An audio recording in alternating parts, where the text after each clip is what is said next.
We Are Displaced by Malala Yousafzai. Ajida. At nighttime, we walked. Starting in August 2017, thousands of Rohingya, a minority Muslim group in the majority Buddhist Myanmar, fled to neighboring Bangladesh. The Rohingya had long been mistreated, but a new wave of violence against them had begun. They were escaping Myanmar soldiers and extremists who called themselves Buddhists, who were setting villages on fire, raping women, and killing the Rohingya, who live primarily in the western Rakhine state, which borders Bangladesh. According to the UN, it was the fastest human displacement since the Rwanda genocide of 1994. In September 2017, I spoke out against the tragic and shameful treatment of the Rohingya Muslims in Myanmar. Soon after, I met Jerome Jar at the Goalkeepers Conference, an event hosted by Bill and Melinda Gates that celebrates progress towards eliminating poverty and disease around the world. Jerome is a French activist and humanitarian who co-created the Love Army with several of his artist activist friends to mobilize young people to respond to emergent world crisis in a more direct way. Using social media to raise money, they had helped people affected by the 2017 Somali drought. After that effort, the Love Army raised money after a devastating earthquake in Mexico and then focused on Myanmar. I have been so inspired by the work that Jerome and the Love Army have done to help the Rohingya. I think often of the helpers around the world, people like Jennifer, who made it her mission to support Marie Claire and her family, but also the translators and the fundraisers, people who donated $5 or 5 hours to raise awareness. All of this matters. All of this helps. Sometimes, just being seen and acknowledged is enough to help someone's spirits up. The work that Jerome has done is help on a grand scale, mobilizing people all around the world to come together and support communities in need. The Rohingya have been escaping persecution since the 1960s. The first refugee camp was set up in Bangladesh in 1990, where the numbers have since swelled to more than 900,000, living in a no-man's land of inhospitable mountains between Myanmar and Bangladesh that are prone to monsoons and floods. Once the Rohingya arrive there, they can't leave the premises or get work outside the camps. Bangladesh allows them to live on the land, but not to integrate with Bangladeshi society. Muhammad, a Rohingya who works with the Love Army as a project manager, described it as an open prison. Muhammad went to Bangladesh as a 4-year-old in 1992. Now married, his son was born there in limbo. But Muhammad taught himself English, which helped him connect with the Love Army for Rohingya. While I have not visited Bangladesh, I knew I wanted to include a Rohingya woman's story in this book, and I knew that Jerome and the Love Army would be able to help. With the money it has raised for the Rohingya displaced by violence, the Love Army has enabled and empowered them to build 4,000 shelters and dig 81 deep water wells. The money also funds 3,000 Rohingya in the camps to do a variety of jobs ranging from construction to cleaning the camps, to making clothes, to acting as translators like Muhammad, who helped Ajida share her story, and Ajida herself. Malala. When we first arrived at the camp, I had two feelings, relief, then confusion. I was very happy we had made it to Bangladesh. My husband and children were alive. This felt like a miracle, but the camp was not what I expected. It was just a big open sky, no homes, only tents.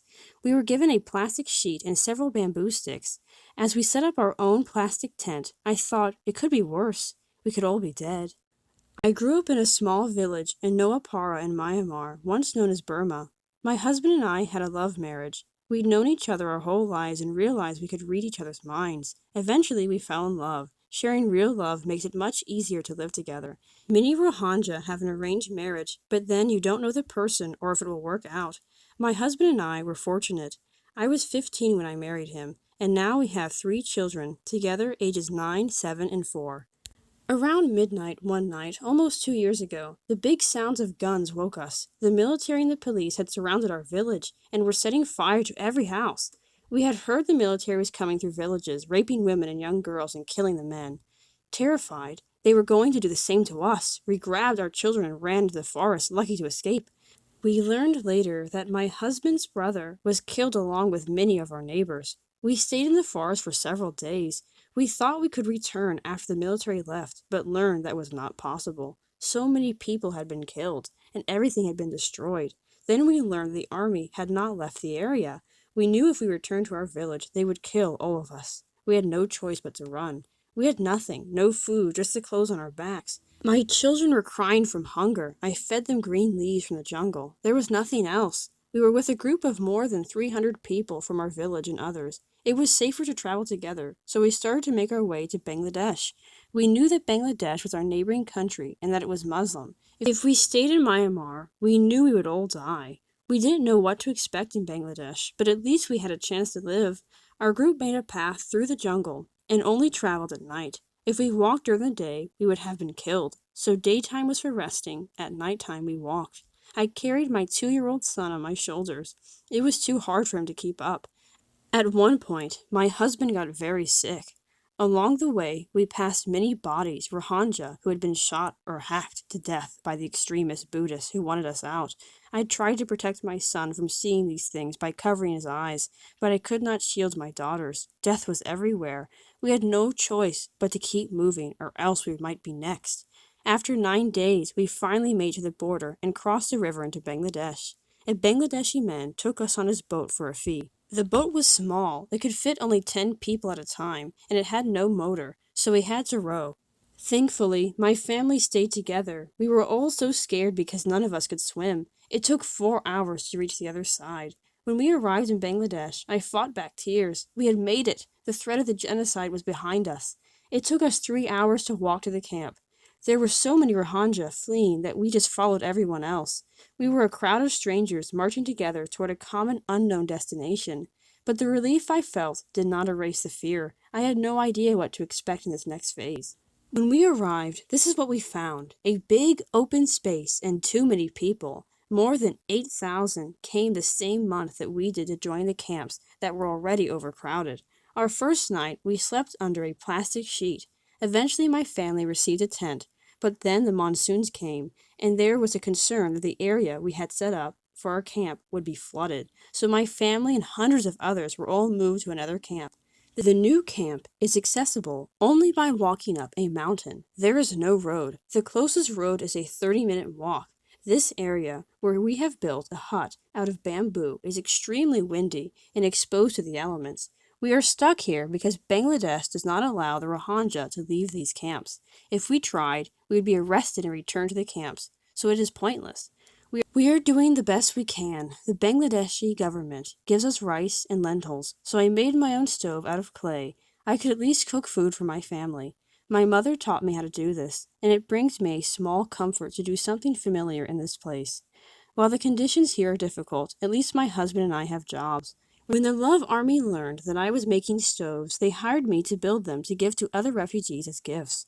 I have since made more than 2,000 stoves. My husband also got a job on the cleaning team through the Love Army. Life here is hard. My children go to a temporary learning center, but you can't call it a school because there are no books. They miss their home, and my oldest daughter misses our cat. She is having the hardest time. She was only 7 when we escaped, but old enough to understand why. Does the world know that Rohingya have been suffering genocide for a long time? Do they understand why? Can anyone help us? I understand that the Bangladeshi government wants us to return to Myanmar, but we do not want to go. There is nothing left there for us except sadness. My people are here. At this camp, they share my story and my pain. They know me. Why would I leave? The only way I could ever return to my home is if my family was guaranteed to be treated with dignity. My question is, when will that be? End of Part 2. Ajida. At nighttime, we walked.